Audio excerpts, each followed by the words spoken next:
All right, folks, I'm Cole Powell, musician by day, film nerd by night. On today's episode, I'm going to be reviewing Young Washington, the new George Washington biopic that is shockingly really good. Before we get into it, be sure to like, subscribe, comment, click bell for notifications, follow us on whatever podcast platform you listen to this on. Also, consider supporting us on Patreon for early access to episodes like these and full-length movie reactions. Young Washington. I saw the trailer for this, a couple of different trailers, I think, and I thought it looked promising, but it's being produced by Angel Studios. And Angel Studios has done some movies I've seen, some projects from them that I thought was done really well, but Angel Studios is one of these independent faith-based, or at least initially how they were originally founded, and the types of projects they were producing, faith-based studios. And I hate that term faith-based. I could do an entire video on that. But basically, faith-based films or faith-based TV shows are projects that are specifically religious, specifically Christian. I'm a Christian, so as far as the messages of these movies, I don't have a problem with. The problem I have is most of them over the last 20 years since this really started becoming a thing and all these independent studios popping up or major studios creating a subsidiary to make these type of movies, these movies haven't been the greatest historically. Usually the acting is mediocre or outright bad, although there's some exceptions to that. A lot of times the film will look cheap, like it was shot on a cell phone or something. And the biggest issue, even in some movies I've seen of this type that are overall really good or have a lot of things going for them, is the dialogue. There's usually a lot of heavy-handed, preachy dialogue, even if the movie isn't expressly religious.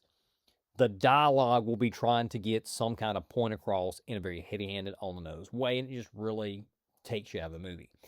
So I was a little hesitant, a little skeptical going into this movie. I was cautiously optimistic. I decided to go check it out on 4th of July with my oldest daughter.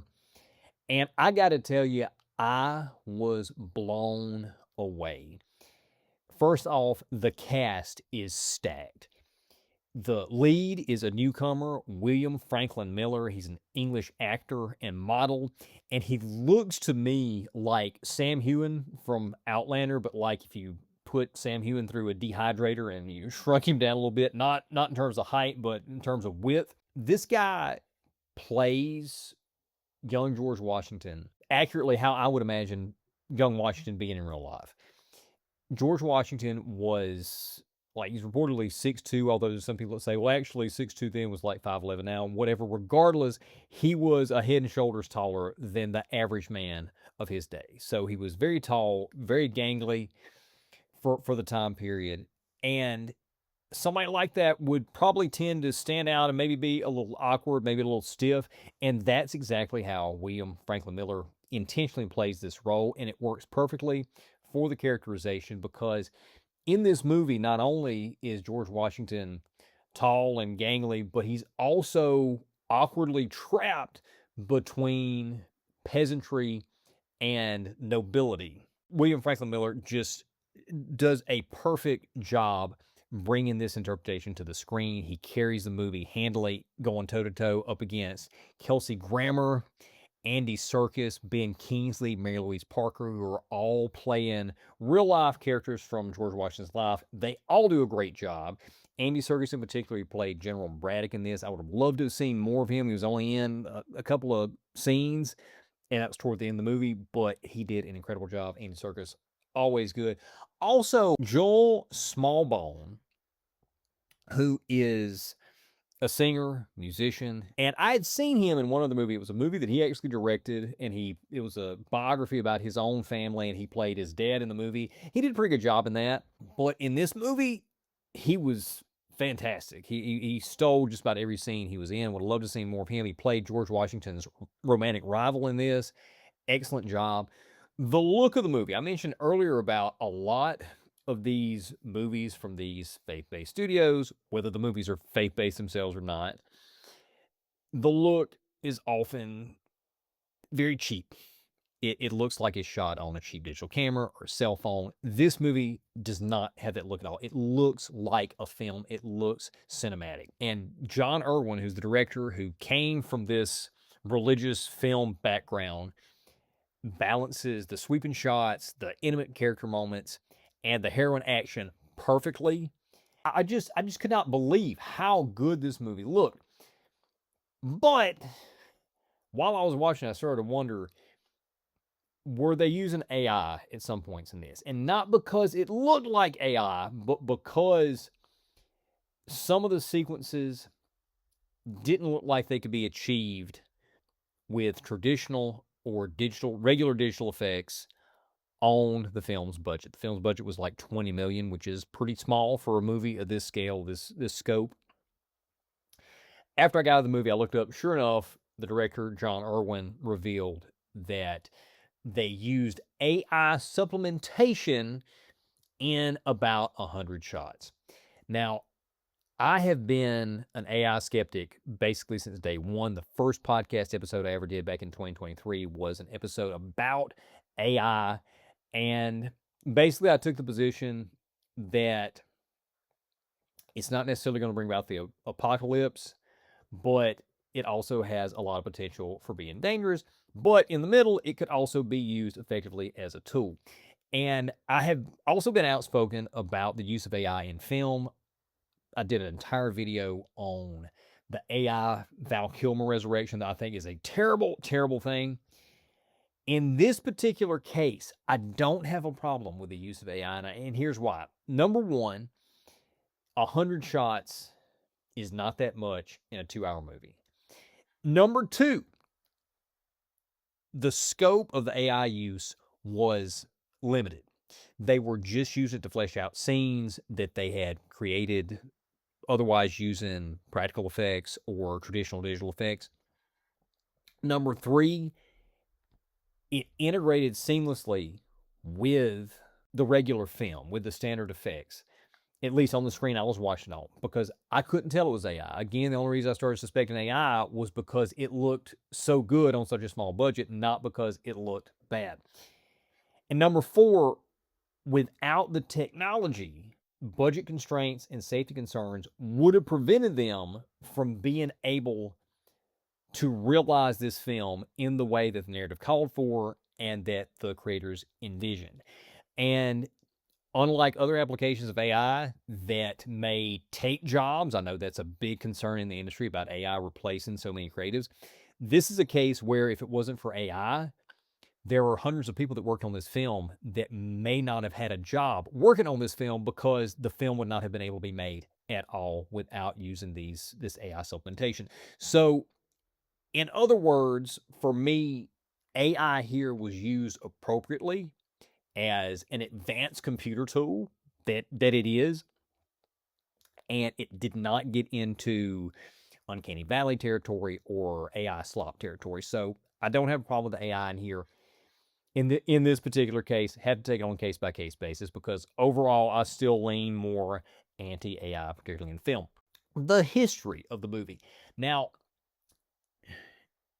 if this were a modern mainstream Hollywood studio production, I would expect subversion. I would expect deconstruction of history because that's what we've seen in the last few years whenever Hollywood has tried to make a historical epic. That's not what Angel Studios and John Irwin are trying to do with this movie, but they're also not trying to make a sermonizing puff piece.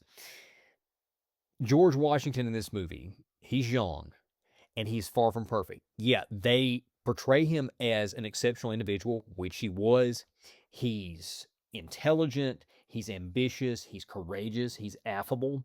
But as they show in the movie, he's also prideful, he's immature, sometimes he's selfish, and he's also a bit foolish in certain instances. So the movie, then the main theme is it's a coming of age story. And it's following this promising young man who's also very flawed as he makes mistakes and learns from those mistakes on his way to becoming one of the greatest men in history. Now, I'm not a stickler for historical accuracy in period pieces, in biopics like this, historical dramas. So it didn't bother me that the film wasn't completely historically accurate. But that being said, the overarching story, the broad strokes, the main plot point, those were all fairly historically accurate. There were some specifics that were adjusted to make for a more coherent or more compelling narrative, which is what good storytelling does when you're adapting some kind of pre-existing property to the big screen. There's one flaw in this movie. I've mentioned a couple of different times about heavy-handed, on-the-nose dialogue. And just like some of the movies that have come before it from these types of studios, there are some instances of the heavy-handed, on-the-nose dialogue in this movie. For whatever reason, the writers don't trust the audience to get the point of a scene, or maybe in some cases even the point of the movie. So they throw a few lines in the mouths of one or two of the characters so the audience will get the point. Now, this isn't nearly as bad as other movies I've seen. I'm thinking like the old Affirm films, which I think is a division of Sony. They put out some of the early Christian movies. And this is not a Christian movie. This is not a religious movie. There are some random references to God and providence and things like that, but it's not a religious movie. I would not call this faith-based at all. But it still has some of those hallmarks in the dialogue. Not near as much, though, as what we've seen before. And in fact, there's only a few instances throughout the movie just sprinkled, and none of them are as bad as the terrible, terrible monologue in Steven Spielberg's Disclosure Day, where Coleman Domingo's character goes on this grand sermon about alien empathy. So overall, I thought that the dialogue worked well. Just there were some few instances where it was a little heavy-handed, a little on the nose, a little ham-fisted, but not enough to keep this movie from being really, really good. So what is my verdict on Young Washington? I put out right before Independence Day a list of patriotic movies to watch in preparation for the 4th of July, or during the 4th of July week. And two of the movies on that list were The Patriot and Last of the Mohegans, which are two early American pictures. One, Last of the Mohegans, is French-Indian War, kind of set in the same time frame that Young Washington is. The other was The Patriot, which is actually set during the American Revolution. I'll add a third movie for the purpose of this review, The Revenant, which is set a little bit later. I'm not saying that Young Washington is as good as those three movies, because it's not. But positively comparing Young Washington to those three is apt, because it is a really, really good movie, and it shares a lot of DNA with those three great, great films. And I'm certainly going to be adding this to my annual Independence Day watch list. So I went into the theater. I was hesitant, and I came out relieved, excited. I had a newfound patriotism, and I got to tell you, the last scene of the movie actually kind of summarizes. They go to a black screen and summarize, as you've seen in biopics or historical dramas, what happened to Washington in the ensuing years. And the last line talks about the founding of the United States of America, and then all the text fades one by one, and the last line left on the screen was United States of America. And as an American, and I wasn't expecting this at all, I got a little choked up there. I'm not gonna lie, got a little choked up, and I came out excited to celebrate America's 250th birthday. And apparently I was the only one because this has done so well at the box office. It exceeded expectations. It was tracking for 15 million. Then they upped it to 16, 17, 18, 20. Last I looked, I think it got close to 21 million. It beat Supergirl for the number 3 spot, but behind Toy Story 5 and Minions, which was totally unexpected. I kind of actually expected after I went to see the movie and saw how good it was. I was like, I told my wife, I said, I think this is going to make 20 million. Ended up exceeding that. And because of that, the director, John Irwin, has announced a sequel already titled 1776, not to be confused with the musical version. And personally, I think they missed an opportunity to name this Middle-Aged Washington, but they didn't ask me, whatever. And I'm excited for it. If it had been available as soon as Young Washington went over, if somebody told me, hey, the sequel's screening next door, I would have gone to the box office, bought a ticket, and went right and watched the sequel because this movie was that good and I enjoyed it that much. And in fact, I'm considering going to see this one more time before it leaves. It may end up being a limited run. It's supposed to be a limited run, but it's done so well at the box office, or maybe a little longer. I do know it's now coming to a theater. It's a little bit closer to home for me this upcoming weekend, so I may go check it out.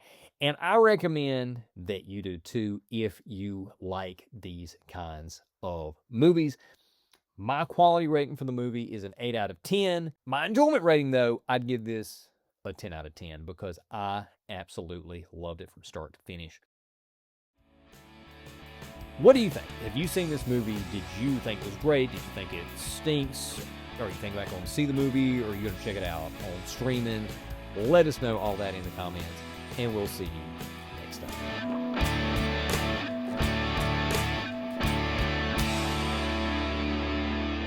Film Nerd by Night, created and hosted by Cole Powell.